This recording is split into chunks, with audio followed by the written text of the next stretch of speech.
If you watched my self-reliance rolling cigarette tutorial,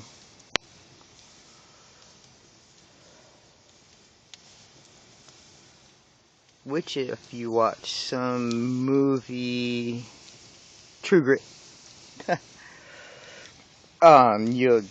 one of the things is the girl knows how to roll.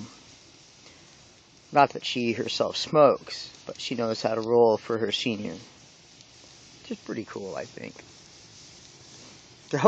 Like, that's self-sacrifice. I know how to roll, and I'll roll that for you.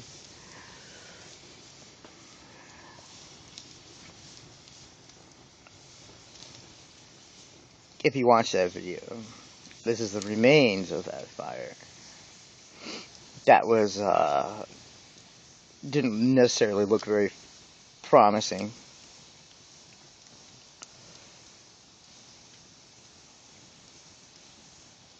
What I utilized there was a combination of two different people's ideas.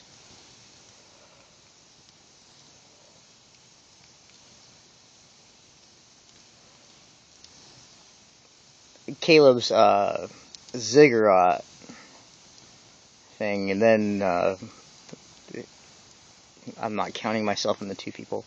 And then I make sure there's a chimney, a really dry, thin piece of wood that I stick down the top so the flames can lick out. Because when the flames are on top, then the heat is rising. Otherwise, the heat is dispersing. That's so not scientific, but it's what happens with campfires. The size of the flame, just the smallest licks, have to be higher. The height of the flame must be higher than your tallest stick.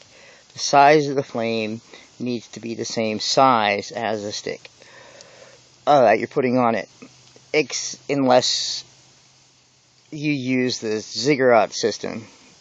And then Daniel is the one that figured out you could use a larger system on top of coals.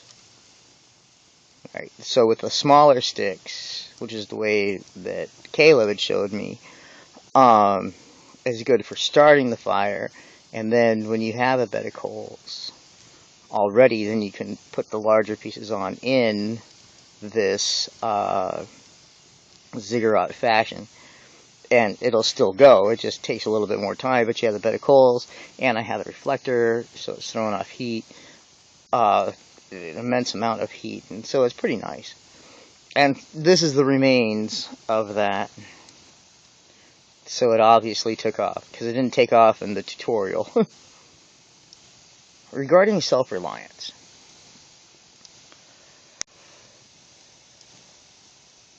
so today, and I think this has been covered a few times in the people that I watch, Dave Canterbury, Sushfaria, the guy that has a super cool videos, whose name I can't remember. He's just fantastic. It's hilarious. Land navigation was probably one of the best videos I've ever seen him make. But I did today. I came and I had told my buddy that I help out sometimes, or whatever, that I was available from 1:30 to 3:30. And so he called me at 2:30 and was all like, I'll be up in like 2 hours. And I was all like, wow, I have this obligation that I'm bound to, which was at 4, but I was going to give him some leeway because farmer work takes longer. If you're in an urban environment, you don't know that. But farmer hour is 90 minutes. And maybe 3 hours. No. It's more like 90 minutes. But it's cool because in the book of Enoch, it says that our day is supposed to be divided up into 18 90-minute hours. what we call hours. And so I read that once a long time ago, and way back in the day we had 90-minute tapes because we didn't have CDs very much. And then CDs came in, and I had to rely on people that had more money than me so I could make mixtapes out of their CDs. But I used these 90-minute tapes. So this is before I'd read the Book of Enoch. I was still a young Christian. And so I hadn't got to Enoch yet. I still had the whole rest of the Bible to read a couple of times. And then I come across this, and I was like, wow, this is pretty amazing stuff, because here I am. And for years, I had been making these 90-minute mixtapes. And then when I had video VCR tape available to me, and that was like 2 hours and 2.5 hours, 3 hours, and stuff like that. 6 hours on low quality. I would mix videos to match the audio. Oops, I'm all excited. My hands all do.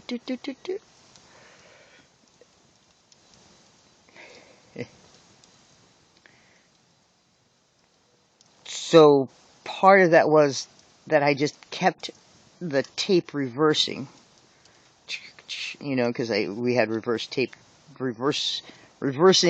heads, spinning heads. Sorry, at that time. Oh, I love it. Oh, can't see the shadow.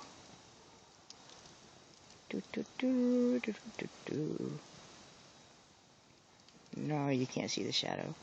Well, my shadow was huge. Up on, like right here, where that's at. My shadow is absolutely huge. Oh, you can't even see it on here. And my shadow is huge. Anyway.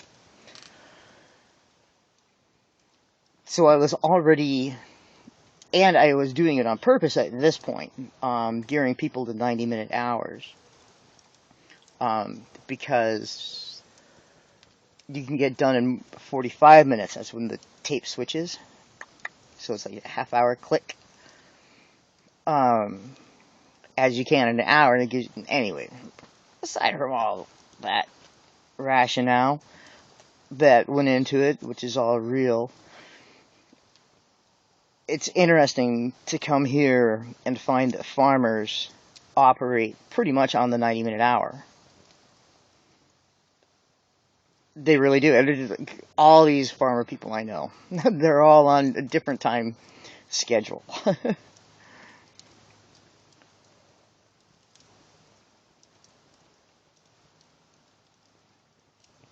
So this is my spirit saint, if you don't know. You can't see him on the other side, so I decided, it's so nice today, I'm going to paint. The wall's not wet. There's hardly any bleeding on that. Hooray. I think that kind of looks like a knife opening up, which is super cool and appropriate here.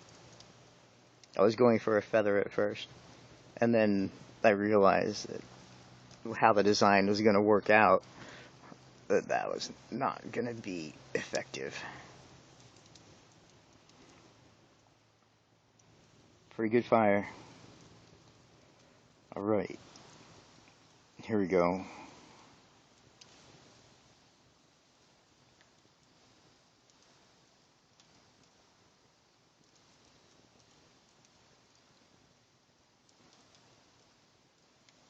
Propaganda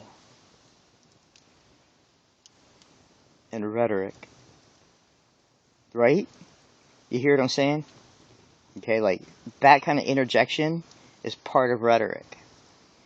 It's to keep their attention, it's to make them nod, it's to make them move their body so that the blood is still flowing in their brain and you can see that they're not just all nodded off kind of thing.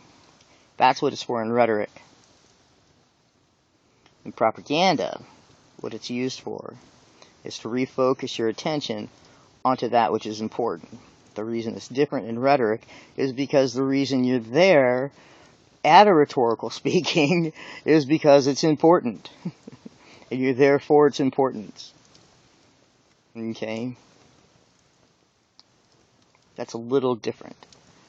That actually has a questioning tone to it. Like, I'm seeking out your personal agreements or disagreements. Because when you sit down in front of a television and watch a program, they're gonna, use these phrases to snag you in, just to make you nod and agree. I'm not in agreement. Because you must. Because that's what it's for. But that's how it has been perverted by propaganda. But that's how it was used in rhetoric. I could be totally wrong. I could be absolutely wrong on the concept of command words. Or command voice. Pay attention.